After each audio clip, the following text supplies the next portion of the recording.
We provide you the platform to turn your dreams into reality. Give wings to your aspirations with KR Mangalam University. Iran को जितना कमजोर Trump बता रहे थे, अब तो बिल्कुल ही नहीं लगता है कि वह थका है। ट्रंप की सेना, जिसे दुनिया की बेहतरीन सेनाओं में से एक माना जाता है, आज वह ईरान के सामने कमजोर होती नजर आ रही। ईरान ने अमेरिका के 2 फाइटर जेट को मार गिराया है। ये दिखाता है कि ईरान युद्ध के 1 महीने बीतने के बाद भी कमजोर नहीं हुआ है। जहां ट्रंप दावा कर रहे थे कि ईरान की सेनाएं पूरी तरह तबाह हो चुकी हैं, उसकी मिसाइल और ड्रोन लॉन्च करने की क्षमता में भारी कमी आई है, ऐसा बिल्कुल होता नजर नहीं आ रहा है।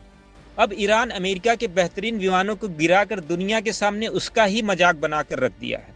इस हमले के बाद अमेरिकी सेना अपने एक पायलट की तलाश में लगी हुई है।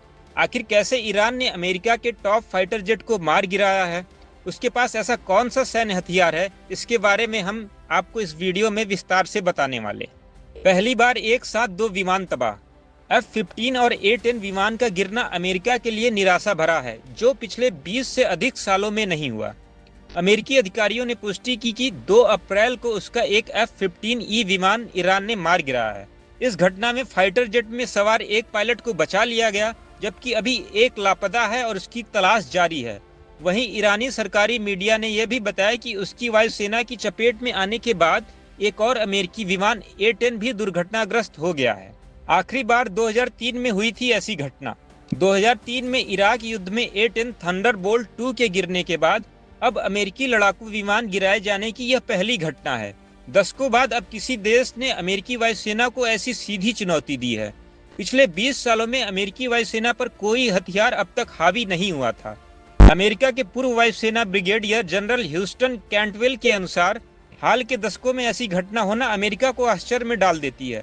यह दिखाता है कि ईरान के पास उत्तम किस्म के हथियार हैं जो अमेरिकी जेट को गिराने में सफल हुए। ईरान द्वारा अमेरिकी फाइटर जेट को मार गिराना किसी चमत्कार से कम नहीं है। ईरान ने अमेरिकी विमान पर कैसे हमला किया? ईरान की इस्लामिक रिवॉल्यूशनरी गार्ड कॉर्प्स यानी कि IRGC द्वारा जारी फुटेज में अमेरिकी लड़ाकू विमानों को सतह से हवा में मार करने वाली मिसाइलों से निशाना बनाते हुए दिखाया गया है। विशेषज्ञों का मानना है कि यह ट्रैकिंग पारंपरिक रडार की बजाय ऑप्टिकल और इंफ्रारेड सेंसर के जरिए की गई। यह तकनीक विमानों के लिए पकड़ में आना मुश्किल बना देती है, जिससे अमेरिकी पायलटों के लिए खतरा बढ़ गया था। ईरान के इस हमले के बाद अमेरिका को जरूर झटका लगा। ऐसे में अब यह साफ दिख रहा है कि ये युद्ध किसी तरह से आने वाले दिनों में खत्म नहीं होने वाला है। ईरान भी अपने अड़ियल स्वभाव के कारण पीछे नहीं हट रहा है। अपने सुप्रीम लीडर की मौत के बाद वह अमेरिका और इजराइल पर लगातार हमले कर रहा है। इससे ये तो साफ हो गया है कि ये युद्ध अभी रुकने वाला नहीं है। आपको क्या लगता है कि इस युद्ध में कौन ज्यादा हावी होता नजर आ रहा है?